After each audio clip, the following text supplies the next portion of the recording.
least 30 storms, and at that point, and everybody hated a door knock. Yep. Now, here we are, door knocking is like, hey, you don't door knock, you don't eat today. You don't kill what you eat, you don't eat. And at that moment, in that shower, I realized, like, I have, I've done it. Like, roofing has changed my life. I no longer need to sleep on an air mattress or in my car in the shower in a truck stop. I can now stay in the Motel 6. Yeah. Come on.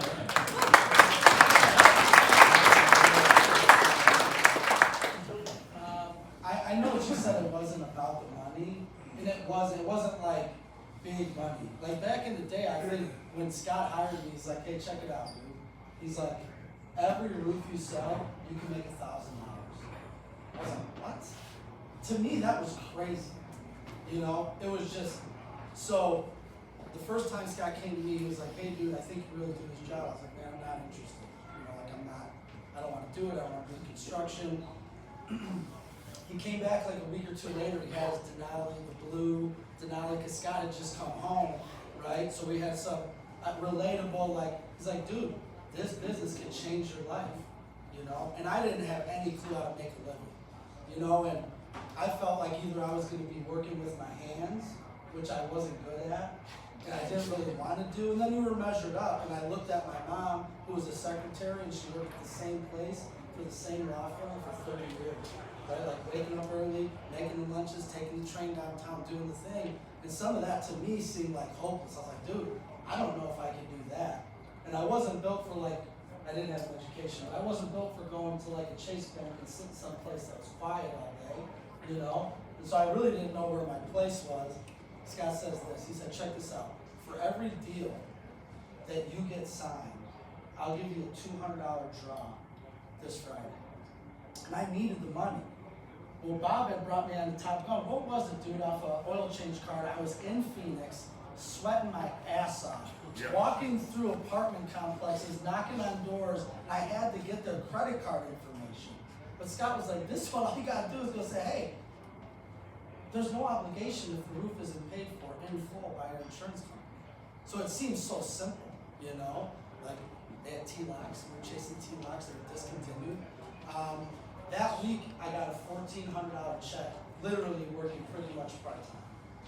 And I think when I saw that, and I knew that the deals, if they came to fruition, like I could make $1,000 a deal, it was the first time I ever saw some hope that I could actually make a living, and that's what Scott did for me. Even when I told him no.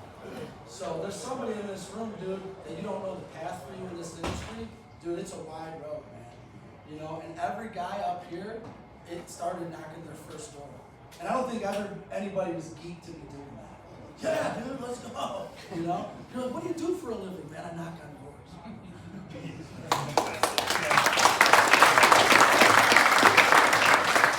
I think for me, it was, I've always been kind of an entrepreneur and have never punched the clock.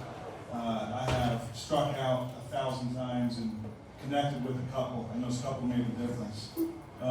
But before that Kansas storm, I think I was like 37 years old, and I had kind of shit the bed in 08, 09, and then kind of lost a lot of what I had.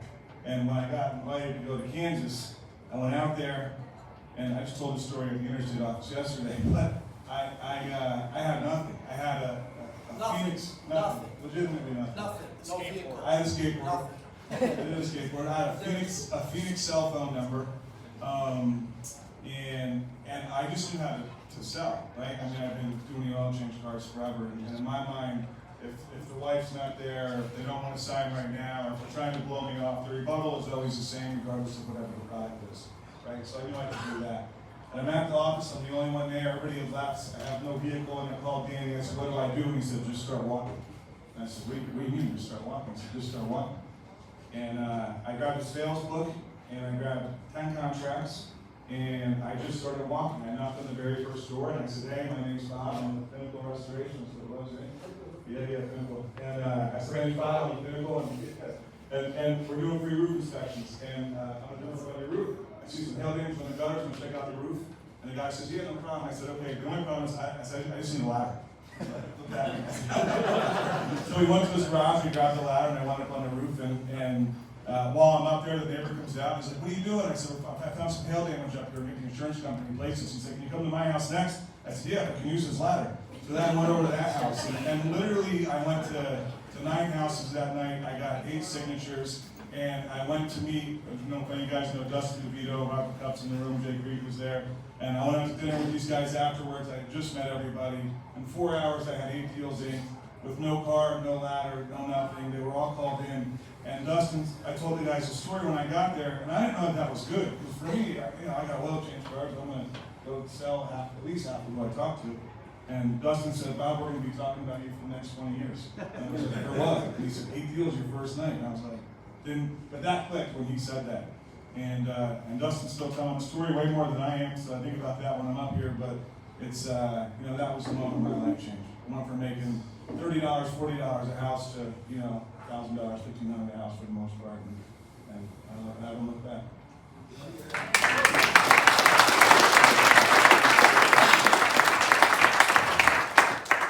Grit. Like, none of these guys, like, they've all been on this side of the tracks. Nothing was handed to them. They made it happen. They kept going. They didn't, get in their head and give up or anything like that. Just like Joseph was saying earlier, we're our own limiting factor. These guys kept showing up and they kept making it work and kept not making excuses take over their life, and look at them now. That's amazing. Round of applause for their testimony.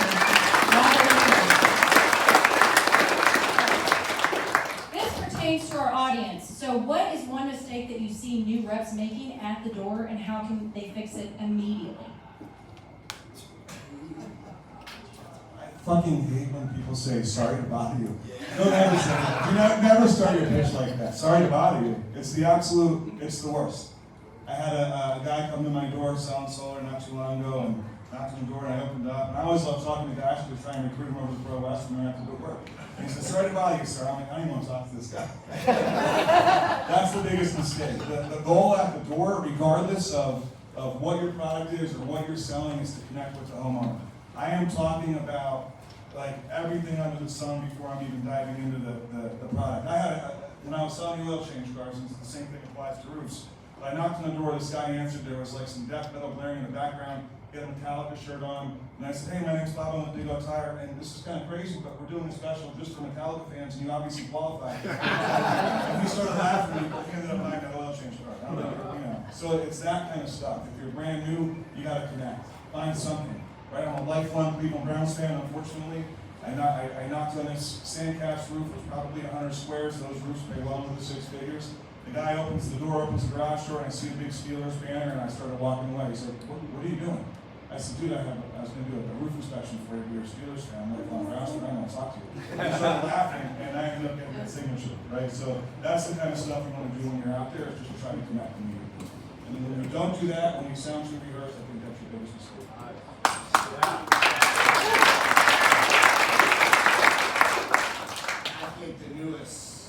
I think reps, us as sales orgs and salesmen and women as a whole, you cannot teach charisma, you cannot teach sales, you cannot teach what we do.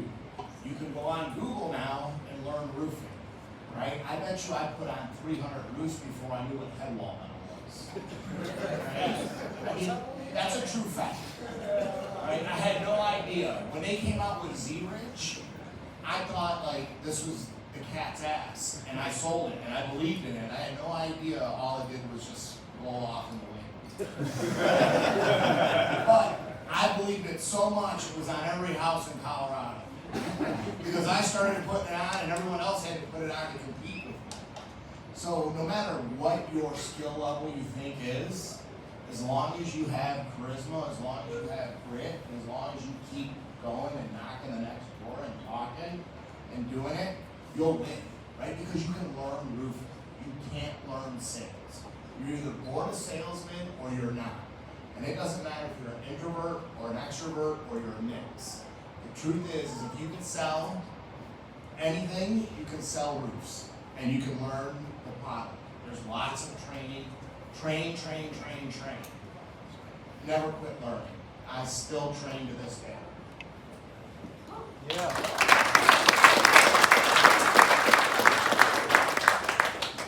gonna be real short with this one because I think it's simple. It's outwork your competition. Like, dude, if you're consistent and you stack like 1 day, 2 days, 2 weeks, 2 months, 2 years, I have never seen anybody fail. Like, I've seen some horrible salespeople that just stick around and they're willing to do what the other guy isn't willing to do. And sometimes that's driving to a storm that's 2 hours away that the other guys don't want to do.